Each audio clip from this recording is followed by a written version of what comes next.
Hello नमस्कार and you have started watching sustainable दुनिया with me Saurabh Shukla. सो आज का टॉपिक बहुत ही क्रूशियल है और यहाँ पे हम डिस्कस करेंगे about Indian economy and the impact of climate change कि कैसे क्लाइमेट चेंज इंडियन इकोनॉमी को इम्पैक्ट कर रहा है and where is our economy currently placed, whether it is in the position to face the climate change risk or it can crumble when the climate change risk become more and more you can say dominant. तो आज हम इसी topic पे discuss करेंगे। अब हमें पता है कि जो इंडियन इकोनॉमी है that is performing really good as compare to the rest of the economies of the world, और currently as per the nominal GDP Indian economy is placed at fifth place after US, China, Germany and Japan. And if we consider it at the PPP level, that is power purchasing parity, then it is third largest economy after China and USA. So आज हम इसी topic पे focus करेंगे and we will discuss how climate change is going to impact the Indian economy. So let's start. So in this slide, you can see that how different news agencies have reported about the climate change wrath and how it is going to impact the Indian economy. So the Times of India has reported about the climate change wrath in North India. India Today has written that how climate change will impact the India's economy by end of this decade. The Economic Times has reported about the rising heat and how the India's GDP is going to be impacted by 2030 due to the rising heat. Also, the Indian Express has written about the Indian incorporation, that how the Indian companies are being getting impacted by climate risk, and this climate change is the single biggest risk for the Indian companies. So definitely this is not a topic which can be taken very lightly, and Indian government and the corporate sector should take this issue very seriously and start working. And it's high time that they should take the initiatives. Otherwise, it's going to be a very serious issue, and that can lead to a huge impact on the overall growth of the country. So before talking about the climate change and its impact on the Indian economy, let's talk about some of the other challenges which Indian economy is currently grappling with. So the first one is population density and the rising population. So India has now become the most populated country in the world, surpassing China. And but if we compare with the population density and the rising population, the infrastructure growth is not at that pace. So definitely it is imposing a problem because it is not able to accommodate or the rising population with the infrastructure. The second one is massive employment. So employment rate is all-time high as of now, if we compare to the last 45 years, and Indian youths are not able to contribute to the India's GDP because they are being unemployed. The third point is about poverty. So again, if we talk about poverty, so there are 22% of Indian population as of now who are below poverty line, and this is a very big challenge for the government to deal with. And this is so when these population is under poverty, again they are not able to contribute to the Indian growth and the growth in the GDP. So this is again a serious threat, or you can say a biggest one of the biggest challenge for the Indian government.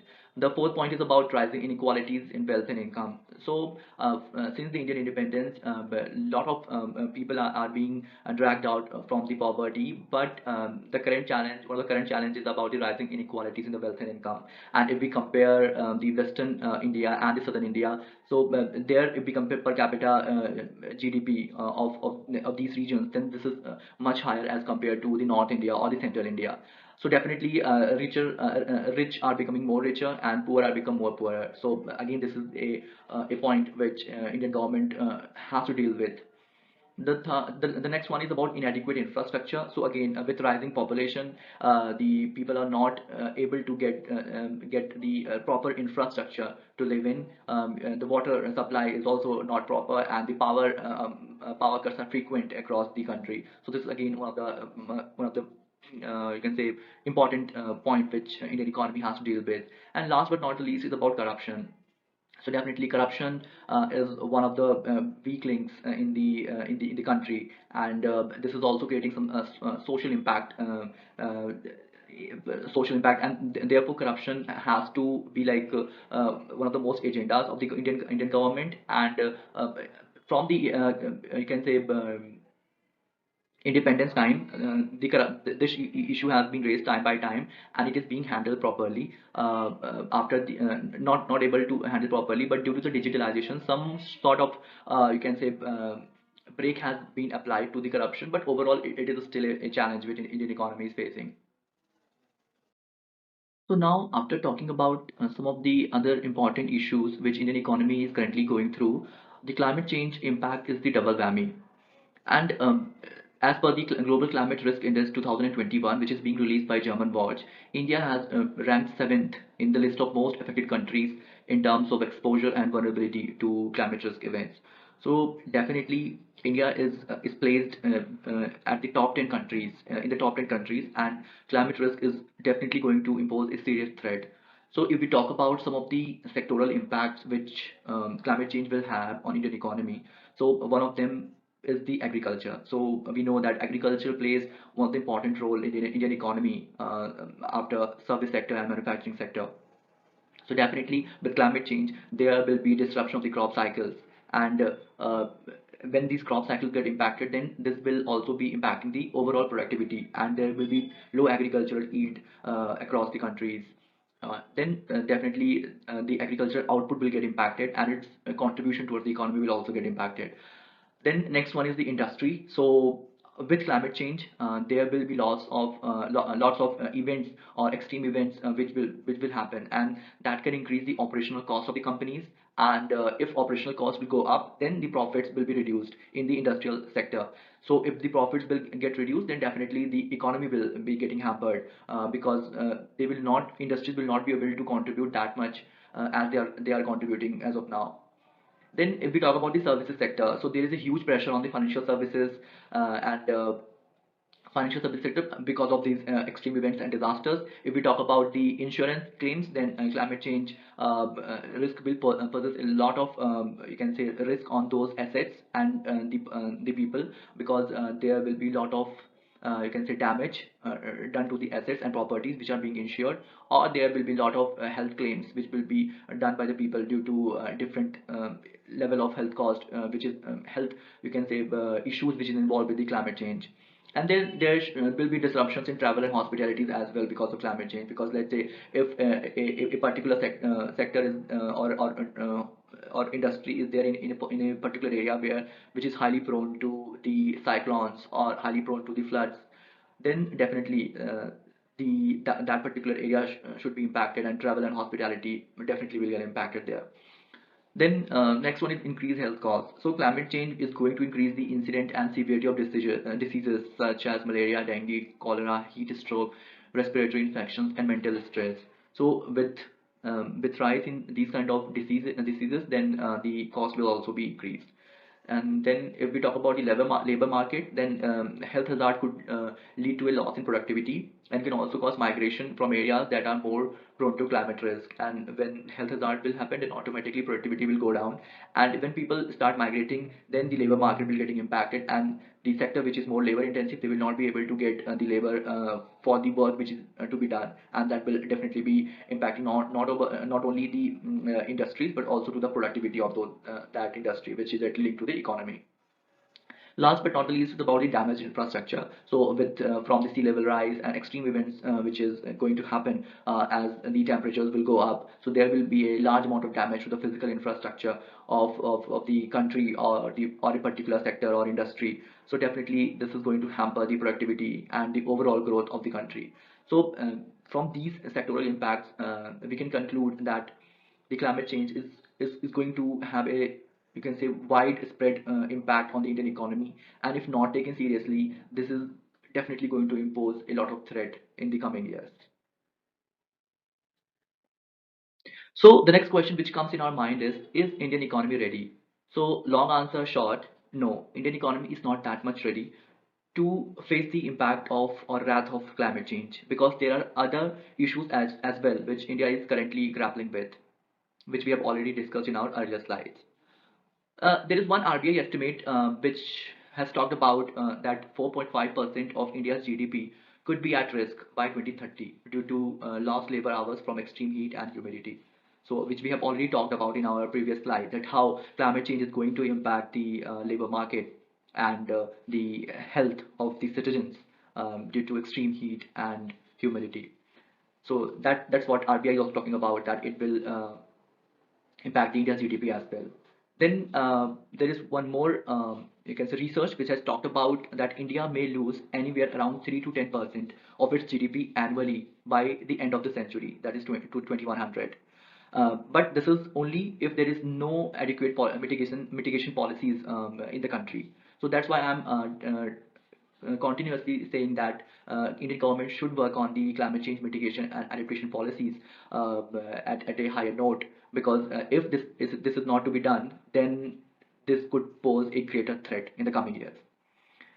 In 2019 alone, India has lost nearly 69 billion US dollars due to climate related events, which is in sharp contrast to 79.5 billion dollars, which has lost over a span of 20 years, around 20 years, that is between 1998 to 2017.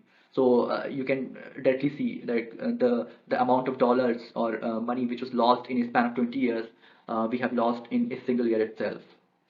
So this is a point which we can ponder upon. Then floods in India during 2019 have affected nearly 14 states, causing displacement of around 1.8 million people and around 1,800 deaths. So not only the financial aspect is being getting hampered due to climate change, but the social aspect is also getting impacted because of climate change. So definitely this is a one of the biggest, you can say, issue as of now. Though I'm not saying that the challenges which Indian economy is already grappling with needs to be sidelined, but along with that, Indian government should also focus upon the this new demon in the market, which is the climate change. Otherwise, this could be having some serious impose serious risk throughout the country. And on the right hand side, you can see in that this is the Indian map, and across all the regions, how each region is getting impacted. So you can see red highlighted Thar Desert will be impacted from the heat waves. Then the you can say this northern regions of Jammu and Kashmir, and then these eastern regions, Himalayan regions of Arunachal Pradesh, Mizoram, and all. So these will be getting impacted due to landslides, cloudburst, and melting of glaciers. These Indo-Gangetic plains, where Uttar Pradesh, Bihar, Punjab, Haryana, all these states come, they will be getting impacted from some serious floods. Then these coastal lines of peninsular India and Gujarat, they will be getting impacted from the sea level rise and the urban floods. And this central India, this will be getting impacted with again droughts and more of forest fires. So definitely whole India is will be getting impacted, and the risks are at different levels. So if we talk about the way forward, so definitely there is way forward, and if we work across those lines, then we can deal with the issue of climate change as well. So there is one research that I talked about that India needs to increase its annual green financing requirements to about 2.5% of its GDP to address the infrastructure gap caused by the climate events. So this is like theoretically it is easy, but if we go on to implement it on the ground level, it is much more difficult because there are a lot of issues, and 2.5% of the GDP it is a lot of money which is required to deal with climate change. So then this will require a more sophisticated mitigation and adaptation policies which needs to be implemented vigorously at the ground level, and a lot of a characteristic approach need to be followed to get these policies implemented on the ground level so that the impacts of climate change should be checked. And then the third point which I want to make is about the financing from the developed countries. So developed countries should start inflowing the climate finance towards the developing countries, as agreed in COP15 held in Copenhagen in 2009, where they discussed that 100 billion US dollars should be inflowed towards the developing countries by 2020. But now they have that cutoff date has been increased to 2025. That by 2025, this 100 billion dollars per year should be inflowed towards the developing countries. But still, developed countries has not taken that in their agenda, and they are taking it very lightly, and there is no such inflow of money from developed countries towards developing or least developed countries. So that should also be taken into account, so as the holistic climate change should be dealt with at the holistic level, because it has no boundaries, and every country should be getting impacted one or the another day. So yeah, so that's it about this video. So hope you have liked this video. Please do comment and do post your view about this point and how India should try to deal with the impact of climate change, and how the citizens of the country can play a role in helping the Indian government to tackle the impacts of climate change. So please do write down your views in the comment, and if you have any queries, any thoughts, then please do comment. I will be available to answer your queries there. And till then, please keep watching my videos, and please subscribe. Thank you and namaskar.